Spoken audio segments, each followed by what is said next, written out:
everybody, Tony D and Little Joan here with a Hollywoke hot take.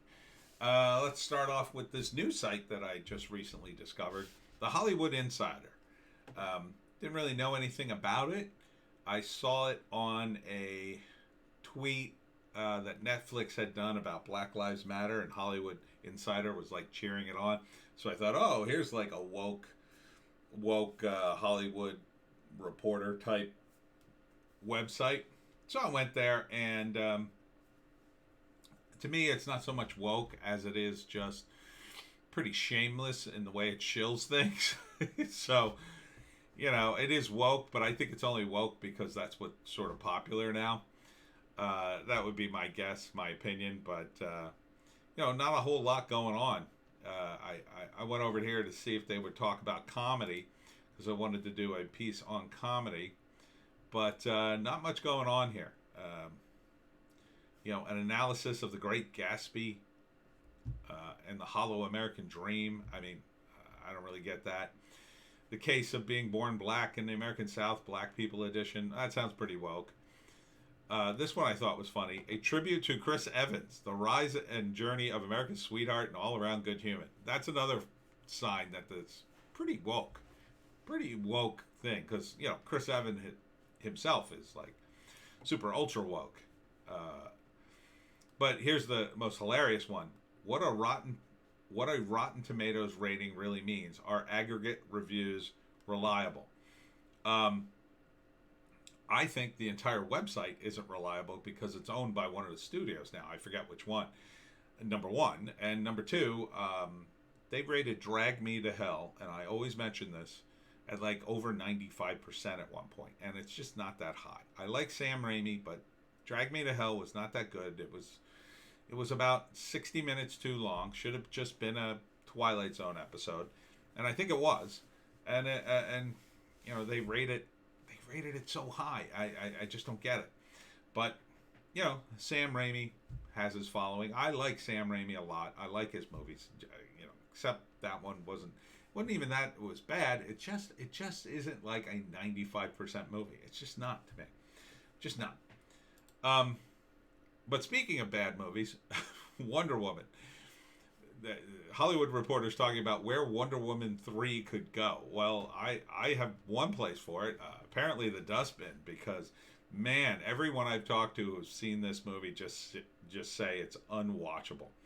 And I watched a few breakdowns of it. The Critical Drinker has a really funny one. And it just sounds unbelievably poorly written, is what it sounds like to me. So, Patty Jenkins apparently directed the good movie and this one. And also, she didn't write the first one, but she wrote this one. And from what I've seen of the movie, it feels very much like it comes from a woman perspective because it's a lot about relationships. There's a lot of scenes with clothes. And the attempts at humor go nowhere. And I'm not saying women can't be funny. They can be. I think, however, just like it's harder for a guy to become an interior decorator, I think because guys tend to have eyes that they see more primary colors than the subtleties of colors. Most men, they're at a disadvantage for a job like that. I think women are at a disadvantage for comedy because they tend to, I think they exist in a world in which they don't self-deprecate as much. They kind of can't because to some extent they're judged on their looks. And you could say, oh, well, that's horribly unfair and patriarchal, but it's true. I mean, what do you want from me?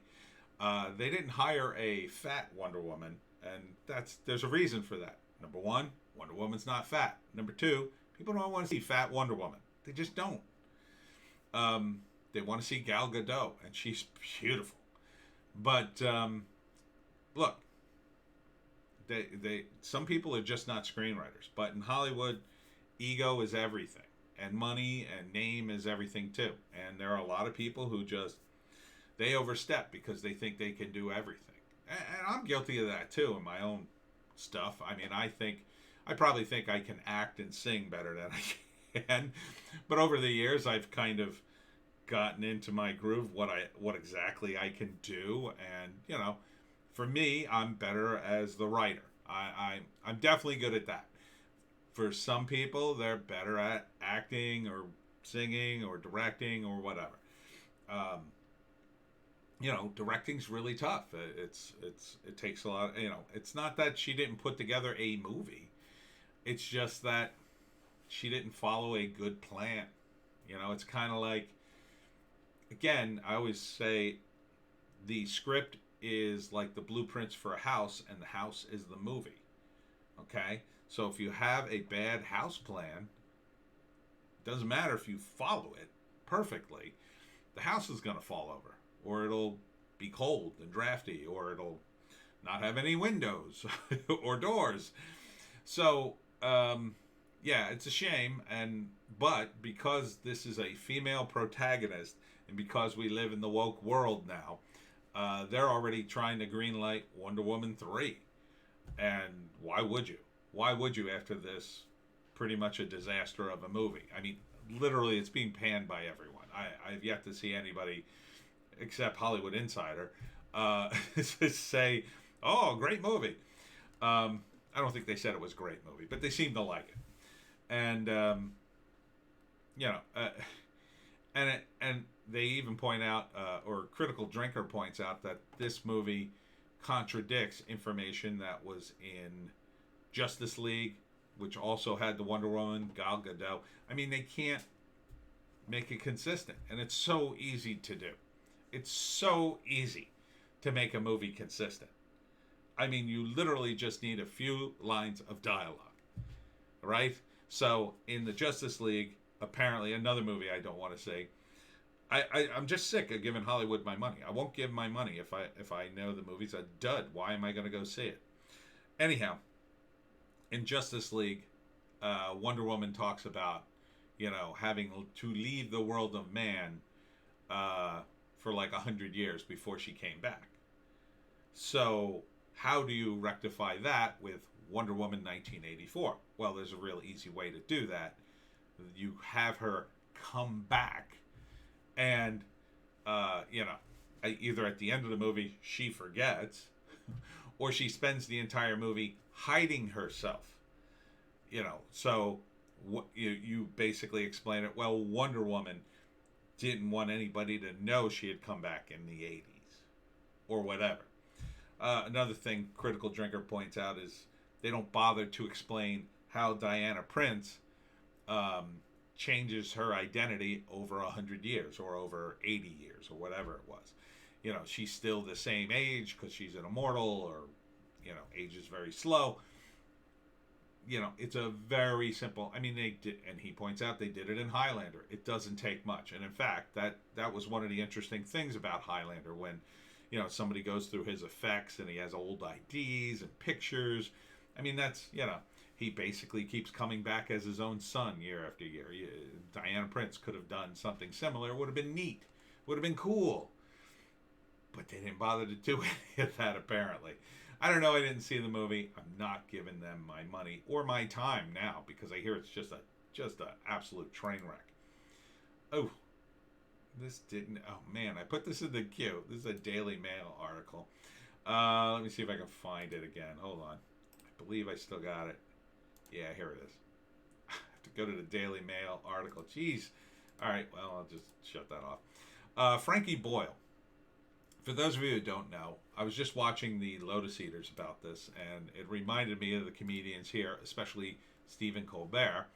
And Frankie Boyle was an outrageous comedian, even more so than a guy like Colbert. Like, he was known for telling offensive jokes back in the day. But now, he has apparently become so woke, he's on the opposite side now. He's now chastising other comedians for their comedy, and doing these woke TV shows that are supposedly comedy but aren't really. The Lotus Eaters showed a few clips from it, and I was just like, God, is this what passes for entertainment in the BBC? It's awful. And it's just amazing. So this guy was like known as this outrageous comedian, told these outrageous jokes, and now Now he's like the head woke attack of of comedy, um, and it's just unbelievable that people change that way. But my opinion on it, I'm going to get off this site because the Daily Mail has too many ads. Is it's all about money. It's mostly about money, money, money, money, because you reach a point at which maybe you're not making that much money, and the big studios offer you, hey, we're going to give you a big giant pile of cash if you come host this show and be super woke. And how do you turn it down? How do you turn down like comfort for the rest of your life? It's a very tempting offer. I haven't been offered it because they take one look at me and go, no, he's lying. He's not going to be woke. He's just going to pretend and get our money. So I mean, I kind of understand it, especially if you've been a broke performer all your life. It's really hard. It's really tempting to say, screw it. I'll just screw all my principles. I'm just taking the money. Some people just do that, and I think that's the main explanation for it. And here's another woke comedian, although he's not that woke, but he's pretty woke. He's all David Cross is very liberal, right? Actor David Cross, he's really a comedian, but actor David Cross defends saying, "I want blood" after Biden called for healing. I was referring to menstrual blood. Yeah, he's still trying to be funny. Actor comedian David Cross responded to Joe Biden saying he wanted America to heal and unite by saying, "F that, I want blood." Now the Arrested Development star is backpedaling, saying he was misunderstood all along. Cross's tweet, however, was taken by many as a call for retribution against Trump supporters. Cross has in the past talked about beating President Trump to a bloody pulp and urinating and defecating on his body. Well, look, David's a comedian, and he's being hyperbolic. But he's also being stupid if somebody follows his advice. I mean, you could get pulled into some kind of civil case. Wouldn't want that. But he's always been super, super liberal, and he does jokes about rednecks and how stupid they are and Republicans and all that. Problem is, of course, like, most people are more woke than him now. And I don't know where his audience is. I mean, he can't be woke enough for these people. You can't, you kind of can't be, you really can't be funny and woke at the same time. And it's a real problem. It would be interesting to see his stand-up set today, if he's still doing stand-up. I haven't seen him do stand-up in ages, but, I always thought he was a funny guy. I mean, he's been in a lot of funny shows over the years. I understand his politics are pretty left, but, even he doesn't seem like a socialist or stupid. He just, he has very left-leaning Democrat ways, and I think a lot of this is hyperbolic. I mean, he's not holding up a bloody head of Trump like Kathy Griffin did. He probably just made some off-the-cuff thing on his Twitter feed and figured whatever. But, yeah, he is kind of world famous now. He's been in Arrested Development and a few other things. Maybe it's not the best thing to do, when you're switching back and forth from comedian and actor, to say things that sound violent. But, I mean, personally, I wouldn't do it, but whatever. I mean, it would have been enough just to say, F that. But I want blood, and it's not going to be good. I mean, you got a lot of nuts out there. I mean, even I got nuts in the in just my small subscription base. Every once in a while, somebody posts something really inappropriate in my comment section, and I just go, whoa, and I just delete them or ban them or report them or whatever. I can't imagine how many Looney Tunes must tweet at or email David Cross on a daily basis, because he's, so well known. I mean, I think in general, I say this to the anti-woke. We have to be careful not to go after people just because they're hyperbolic. I think I want blood. It was fine to call him out for it, and now he backed off, and he did it in a comedian way. I was referring to menstrual blood. Ha ha ha ha. Gross, but Um, at least he's still trying to be funny, as opposed to, you know, what I've seen from this Frankie Boyle, who I don't really know as a comedian, but man, I saw this woke show and or a clip from it, and I just thought, oof, this guy was a comedian. When, when? Um, but you know, I think it's all about money.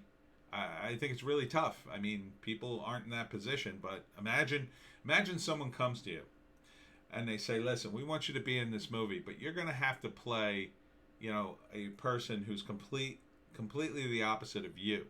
And then when you go on tour to promote the movie, you're going to have to say things like that character. You're going to have to agree with the politics of the movie, or else we can't hire you. Now, of course, they don't do it that way, but that's the way it ends up. You know, that's the way. You know, you can make hundreds of thousands of dollars and be in this movie, but you're gonna have to keep your mouth shut. You're gonna have to not say anything that's too not PC. And when you get the questions, and you'll be probably, you know, surprised by some of them, you're still gonna have to toe the company line. It's a decision. I mean, I've had to do that on a much smaller scale. You know, I knew behind the scenes things weren't going so well at the company I was working for, but I couldn't tell the fans. I couldn't tell the fans we were going out of business, or that we might not publish the next issue or anything like that. We're having problems with the artist or writer in the comic book world. You can't tell fans that, because once that word leaks out, they're kind of like, oh, well, I guess we're done with you. And sometimes things do work out. You know, we told fans on a project I was working on that, you know, we were going to get the next issue out as soon as we could, and it didn't look good for a while, but eventually we did, and we got all the issues out, and it was fine. So, you know, it's a tough position to be in as an actor or a person who wants to be creative. But that's Hollywood for you. It's not about principles.